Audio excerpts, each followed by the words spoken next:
কি বউ, মেলা কেমন ঘুরলে? হ্যাঁ গো, দারুণ ঘুরলাম।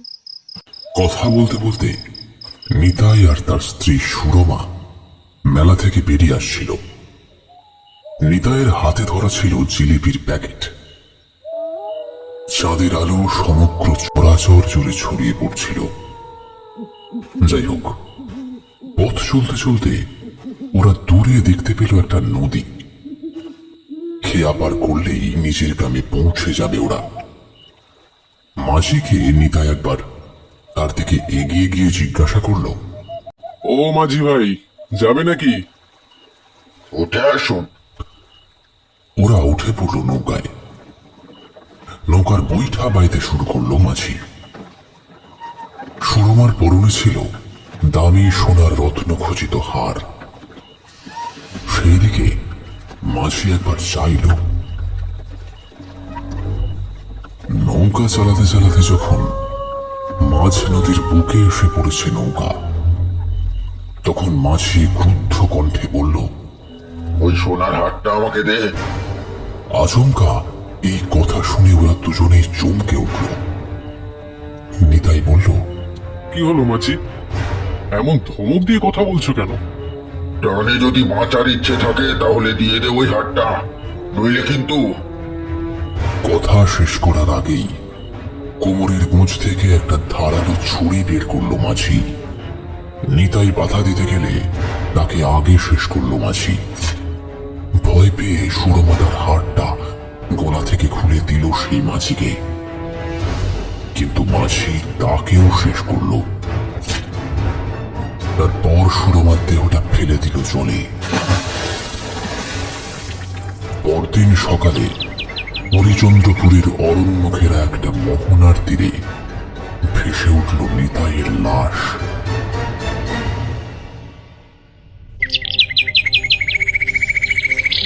গ্রামে যেন দাউ দাউ করে আগুন ছড়িয়ে পড়ল। মোড়ল মশাই বিশ্বচন্দ্র মল্লিক তার দাওয়ায় বসে পায়ের উপর পা তুলে তখন তামাক সেবন করছেন।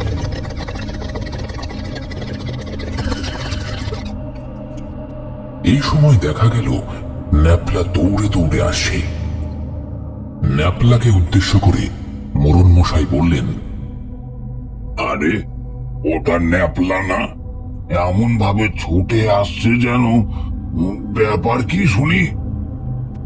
সে মোড়ল মশাইয়ের দুই পা জড়িয়ে ধরে বলল,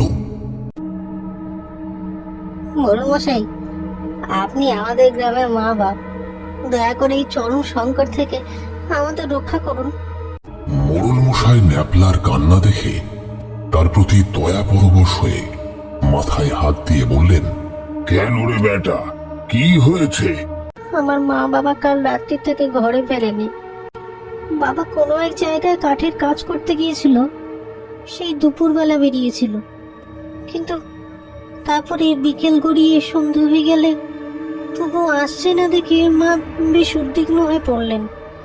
আমাকে খেতে দিয়ে বললেন, ওরে ন্যাপলা, তোর বাবা এখনো ফিরছে না কেন বলতো?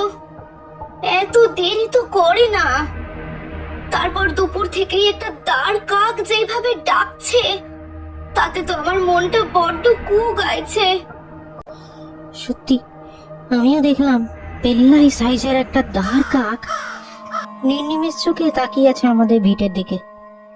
সেই সাথে তুলসী তলার তুলসী গাছটা কেমন যেন শুকিয়ে গিয়েছে। বাবা ন্যাপলা, তুই একটা কাজ কর, দড়ে খিল দিয়ে বসে থাক। আমি না ফেরা অব্দি তুই কিন্তু কোথাও যাস নে রে। আমি ওই সময় মায়ের আঁচল জড়িয়ে কেঁদে উঠলাম। না, আমি তোমাকে একা যেতে দেবো না। এত অন্ধকার, তুমি বাইরে কিভাবে আমাকে খুঁজবে? চলো না, চলো না, আমিও তোমার সাথে যাই, তাহলে তোমার পাশে হ্যারিকেন নিয়ে খুঁজতে পারবো। একবার না বললে কথা শুনতে হয়। আমি তাড়াতাড়ি চলে আসবো। এই বলে মা আমাকে একা রেখে চলে গেলেন। তারপর সেই যে গেলেন, আর ফিরে এলেন না, আর ফিরে আসেননি। খোকা, তুই কি সকালে মায়ের খোঁজ করেছিলি? হ্যাঁ, আমি সমগ্র গ্রাম চষে ফেলেছি, তারপর নদীর ধারে যে বালি ঢিবিটা আছে সেইখানেও দেখলাম মায়ের দেহটা কেউ যেন পুঁতে রেখে দিয়েছে, আর বাবার দেহটা গাছের সাথে উল্টো ভাবে বাঁধা আছে। সর্বনাশ, বলছিস কি? চল তো একবার গিয়ে দেখে আসি। সকলেই মোড়ল মশাইয়ের সাথে নদীর ধারে গেল। বলতে গেলে 20-25 জন চলল মোড়ল মশাইয়ের পেছনে পেছনে। মোড়ল মশাইয়ের কথা শুনে ওরাই বালির স্তূপ থেকে বের করলো দেহটা। দেখা গেল ওই নারী দেহটা ন্যাপলার মায়েরই বটে, কিন্তু তার ঘাড় আর সোজা হয় না। কেউ যেন একটা প্রবল আক্রোশের সাথে ঘাড়টাকে মোটকে দিয়েছে, আর শরীর থেকে নিগড়ে নিয়েছে সমস্ত রক্ত, সাদা ফ্যাকাশে হয়ে গিয়েছে। নিজের মায়ের এবং বাবার এই শোচনীয় মৃত্যু দেখে ন্যাপলা আর থাকতে পারল না, সকলের সামনে কেঁদেই ফেলল। তাই দেখে মোড়ল মশাই তার কাঁধে একটা হাত রেখে আহত কণ্ঠে বললেন, ন্যাপলা, দুঃখ করিস না, কিছুই তো করার নেই। আমি দেখছি তোকে নিয়ে কি করা যায়, দুঃখ করিস না। কিন্তু এর পর ঘটল একটা ভয়ঙ্কর ঘটনা। গ্রামের নদীর ধারেই অনেক দিনের পুরনো একটা শ্মশান ছিল। ওই শ্মশানেই ন্যাপলার বাবা মাকে দাহ করবার জন্য চিতা সাজানো হয়েছিল। দুটো দেহ আনা হয়েছিল চণ্ডী মণ্ডপের সামনে, পাশাপাশি দুটো মৃতদেহ শুয়ে আছে। জগাডম বলল, মোড়ল মশাই, এবার তাহলে মৃতদেহ দুটো শ্মশানে নিয়ে যাই। আপনি কি যাবেন আমাদের সাথে? না হে জগা, তুমি গিয়েই সৎকার করে দাও, যা টাকা লাগে আমি দিয়ে দেব। ওরা সবাই চলে গেলে মোড়ল মশাই বললেন, না, ভালো লাগছে না। এইভাবে একটা ছোট ছেলেকে অনাথ করে দিয়ে ওরা চলে গেল। কি ভাগ্যের পরিহাস ঈশ্বরের। উনি শুয়ে পড়লেন হ্যারিকেনের আলো নিভিয়ে। বাইরে তখন প্রচন্ড হারে শুরু হয়েছে মুষলধারে বৃষ্টি। ঠিক এমন সময় দরজার বাইরে টোকার শব্দ পড়ল। দরজার শব্দ শুনে উনি এইবার বিরক্ত হয়ে বললেন, ওফ, এইটা কারোর বাড়িতেই আসার একটা সময়? ধুত্তর, দেখি কে আবার, কে? কিন্তু কোনো উত্তর এলো না। হারিকেন ধরিয়ে সেটাকে নিয়েই দরজার কাছে গিয়ে উনি দেখলেন দরজার তালা থেকে রক্ত বেরোচ্ছে। উনি ভয় পেয়ে কাঁপা কাঁপা হাতে দরজা খুললেন। তারপর দেখলেন দরজার বাইরে দাঁড়িয়ে আছে ন্যাপলার মা, কিন্তু তার সেই সুন্দর রূপ আর নেই। ঝলসে যাওয়া দেহটা নিয়েই চলে এসেছে সে। মোড়ল মশাই ভয় পেয়ে বলে উঠলেন, আরে তুমি এখানে? কিন্তু তোমাকে না একটু আগেই। হ্যাঁ মোড়ল মশাই, আমি শুধু আপনাকে জানাতে এসেছি আমি আমার খোকাকে নিয়ে যাব, আর এই গ্রামের মানুষদের কেউ পরিত্রাণ পাবে না। আমরা এই 4 জন খুব শীঘ্রই শেষ করব সকলকে, যদি না আসল দোষী শাস্তি পায় তাহলে। এই বলে সে অট্টহাসি করতে করতে বাতাসে মিলিয়ে গেল। মোড়ল মশাই কিন্তু ঠায় দাঁড়িয়ে থাকতে পারলেন না, বরং উনি ওখানেই অজ্ঞান হয়ে পড়ে গেলেন।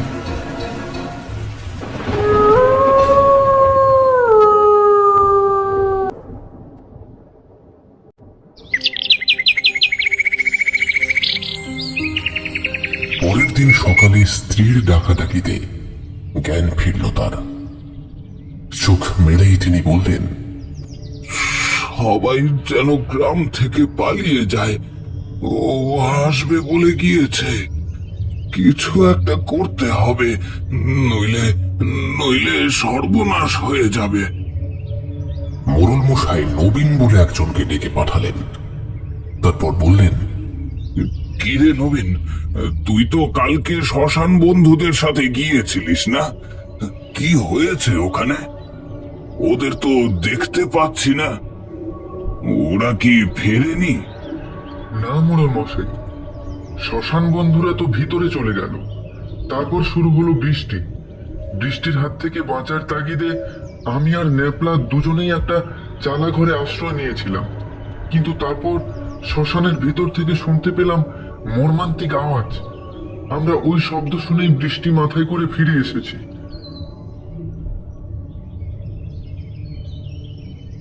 তার মানে আমার ধারণাই ঠিক।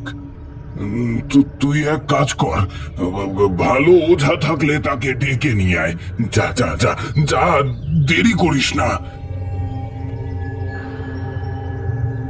ওম হ্রিং ক্রিং হুম পট কালিকায় নমঃ।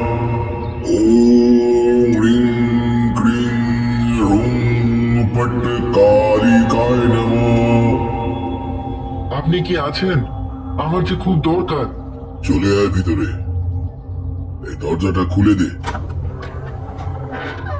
দরজাটার পাশ দিয়ে একটা কালো ছায়ামূর্তি চলে যেতেই দরজাটা খুলে গেল। ভেতরে ঢুকে পড়ল নবীন এবং মোড়ল মশাই। সামনে জ্বলতে থাকা অগ্নিকুণ্ডের আগুনে ওরা দেখতে পেল ঘর ভর্তি শুধু কঙ্কাল সাজিয়ে রাখা দেওয়ালে দেওয়ালে। তারা ভয় পেয়ে ফিরেই যেতে যাচ্ছিল, কিন্তু ওই সময় দরজাটা বন্ধ হয়ে গেল। এইবার ওই গুণিন তাদের দিকে চাইলেন। মোড়ল মশাই আর গ্রামের ছেলে কাতরভাবে অনুরোধ করল, আমাদের গ্রামের বিপদ থেকে একটু উদ্ধার করুন। অপমৃত্যু যে লেগেই আছে। দয়া করে আপনি যদি কোনো প্রতিকার করেন তাহলে অনেক উপকার হয়। আমি যে তাকে দেখেছি, সে আমাকে শাসিয়ে গিয়েছে। বলেছে যে আমি যদি দোষী ব্যক্তিকে চিহ্নিত করে শাস্তি না দিই তাহলে যে আমার কপালে দুঃখ আছে। হ্যাঁ, তোর গ্রামের নাম আর সেই সাথে যে বাড়ির সদস্যরা তোকে দেখে দিয়েছিল তাদের নাম বল। আর শম্ভু, ওই দিক থেকে আমার হাড়টা নিয়ে আয় তো, আর কিছুটা বালি ছড়িয়ে দে এখানে। গুণিন ওই হাড়টা রেখে সামনে বিছিয়ে রাখা বালিটার উপর অঙ্গুলি দেখিয়ে মোড়ল মশাইকে বললেন, নিন, লিখুন এখানে স্পষ্ট গোটা গোটা হরফে আপনার গ্রামের নাম লিখুন। মোড়ল মশাই কাঁপা কাঁপা হাতে বালির আয়তক্ষেত্রের মাঝে বড় বড় করে লিখল কালীগঞ্জ। তারপর সেইখানে ছোট করে লিখল ন্যাপলার মায়ের নাম গৌরী। এইবার গুণিন হাতে এক মুঠো ছাই নিয়ে হাতটা মুঠো করে 3 বার ঘুরিয়ে নিল ওই বালির উপরে। তার চোখ বন্ধ আর অস্পষ্ট স্বরে মন্ত্র পড়ে যাচ্ছে।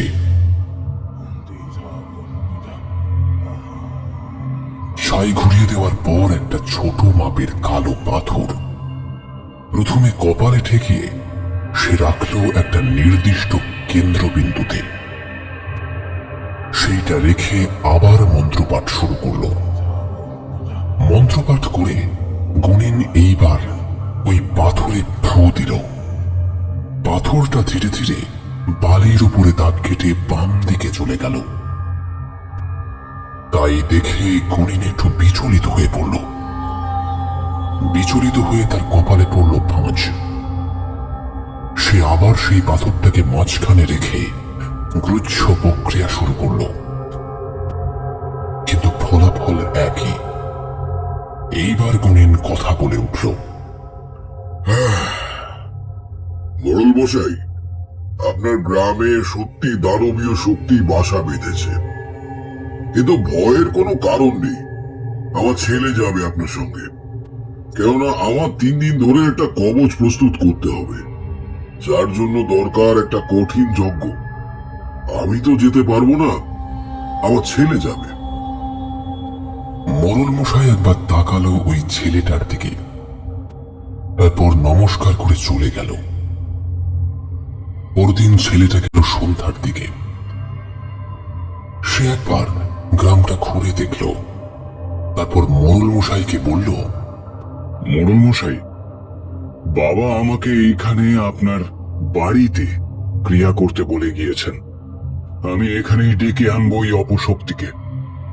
আমি কাজ করে দেখলাম যে এইখানে একসাথে 4টে অতৃপ্ত আত্মা আছে। তারা যদি এখানে থেকে শান্তি না পায় তাহলে সব শেষ হয়ে যাবে। আমি আমার সীমিত শক্তি দিয়ে ওই আত্মাদের চেষ্টা করব ঠেকিয়ে রাখার, এবং তাদের জিজ্ঞাসা করব যে আসলে তারা ঠিক কি চায়। এই কথা বলে শম্ভু তার কাঁধের ছোলা থেকে কিছু উপাচার সামগ্রী বের করে তার থেকে কিছু জিনিসপত্র বের করল। একটা আগুনের মতো জ্বালিয়ে তার সামনে বসে পড়ল ধ্যানমগ্ন হয়ে। ধ্যানের সময় সে বারবার কি যেন গুচ্ছ মন্ত্র আওড়াতে লাগছিল। হঠাৎ করেই একটা বিড়াল থেকে অন্ধকার পুড়ে তার সামনে এসে দাঁড়ালো। বিড়ালটার চোখ জল করে জ্বলছিল। সেই দিকে তাকিয়ে ছেলেটা কি যেন একটা ছুঁড়ে দিল। তারপর বিড়ালটার রূপ ধীরে ধীরে পাল্টে গেল। সে পরিণত হলো একটা অজগর সাপে। ওই সাপ এইবার দ্রুত এগিয়ে গিয়ে তার গলা চেপে ধরল, এমন ভাবে জড়িয়ে ধরল যাতে সে মন্ত্র পাঠ করতে না পারে। কিন্তু শম্ভু ভয় না পেয়েই তার দেহে মালসার মধ্যে থেকে গুলে রাখা একটা তরল ছিটিয়ে নিল। নিমেষের মধ্যে সেই সাপ অদৃশ্য হয়ে গেল। সরে দাঁড়ান, এইবার কিন্তু ঝড়ের তীব্রতা আরো বৃদ্ধি পাবে, তাই খুব সাবধান। ওই আত্মারা আসার সময় কিন্তু আপনাদের শেষ করবে মুহূর্তের মধ্যে। দরকার পড়লে দরজায় খিল এঁটে দিন। মোড়ল মশাই ও তার স্ত্রী সোজা দালানে উঠে চলে গেল ভেতরে। ঘরের দরজার ঠিক পাশে ছিল একটা বড় মাপের জানালা। ওই জানালা দিয়ে উঁকি মারতে লাগলো স্বামী স্ত্রী। এইবার ওই ছেলেটির সামনে উপস্থিত হলো এক রাশ কালো ছায়া। ওরা এইবার তাকে ঘিরে ধরল।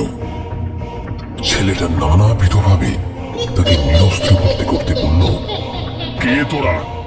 কেন গ্রামের মানুষদের এইভাবে কষ্ট দিচ্ছিস?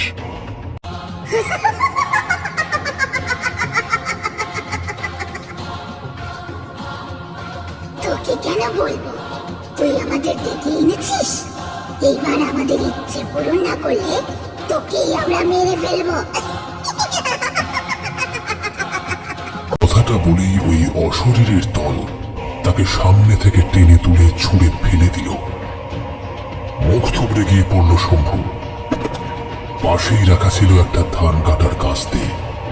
ওই কাস্তেটা এবার শূন্যে ভর দিয়ে উঠল। তারপর তার দিকে এগিয়ে আসতে লাগলো। জানলার মধ্যে দিয়ে এই দৃশ্য দেখছিলেন মোড়ল মশাই। তিনি চিৎকার করে বললেন, সাবধান, তোমার দিকে ভোজালি তেড়ে আসছে। শম্ভু ওই দিক থেকে প্রাণপণে পালাতে গেল, কিন্তু কিছুতে একটা পা আটকে সে হোঁচট খেয়ে পড়ে গেল। আর তার দিকে সেই ভজালিটা দ্রুত বেগে এগিয়ে এলো।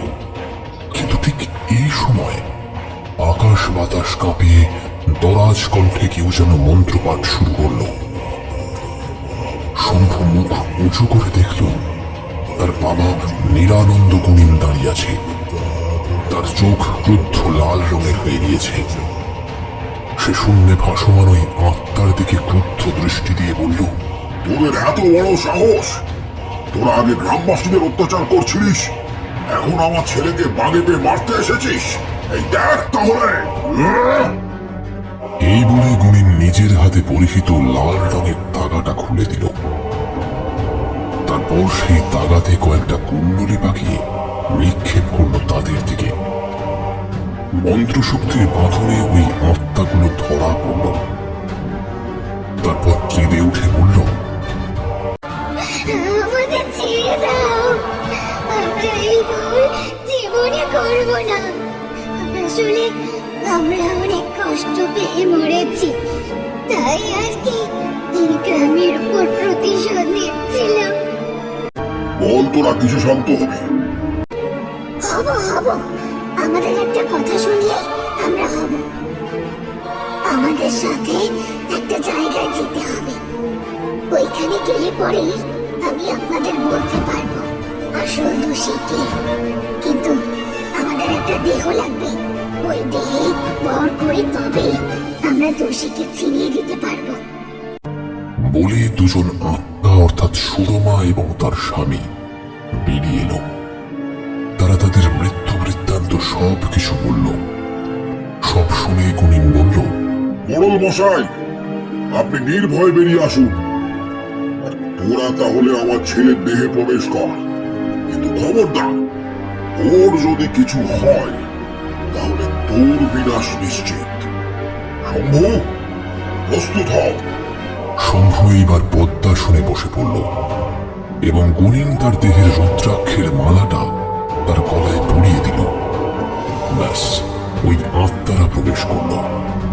সে যখন চোখ খুলে তাকালো, তখন শম্ভু নিজের মধ্যে নেই, সম্পূর্ণ একটা অন্য জগতে চলে গিয়েছে। মোড়ল মশাই এবং অন্যান্য গ্রামের লোকেরা মিলে ওই গ্রামের সবচাইতে ধনী ব্যক্তির বাড়ি গেল। দরজায় টোকা মারতেই বেরিয়ে এলো সেই দিবাকর মাঝি। সে সকলকে দেখে বলল, কি আপনারা আমার বাড়িতে হঠাৎ করে, ব্যাপার কি? তাকে দেখে শম্ভু চিৎকার করে উঠল, ও আমাদের নিষ্ঠুরভাবে হত্যা করেছে। ওর চিলেকোটার ঘরে একটা গয়না ভর্তি সিন্ধুক আছে, ওই আসল দোষী। মোড়ল ক্রুদ্ধভাবে তার দিকে তাকালো। তারপর ওনার নির্দেশ মতোই কয়েকজন জোর করে ঢুকে গেল ভেতরে। তারপর সিন্দুকটা টেনে নিয়ে এলো। শম্ভু শুধু ওই তালাবন্ধ সিন্দুকটায় হাত ছোঁয়াতেই সেটা খুলে গেল, আর তার মধ্যে থেকে বেরিয়ে এলো এক রাশ গয়না। কিন্তু শম্ভু এবার দিবাকরের উপর ঝাঁপিয়ে পড়ে তার গলাটা টিপে ধরল। তার বুকের উপর বসছিল শম্ভু, আর বিকৃত কণ্ঠে বলল, বল, দোষ স্বীকার কর। গলার চাপ ক্রমে বৃদ্ধি পেতে থাকল। শেষমেশ ওই মাঝি স্বীকার করে বলে সেই দিনের সব কথা। তারপর বলে, আমি দোষী। আমি নিঃসহায় মানুষদের ধনে প্রাণে মেরে ফেলতাম। আমি দোষী। এই কথা স্বীকার করানোর পর গুণিনের ছেলে ধপ্প করে মাটিতে পড়ে যায়। ওই মুহূর্তেই তার বাড়িতে অলৌকিকভাবে আগুন ধরে যায়, আর সে আইনের চোখে দোষী সাব্যস্ত হয়।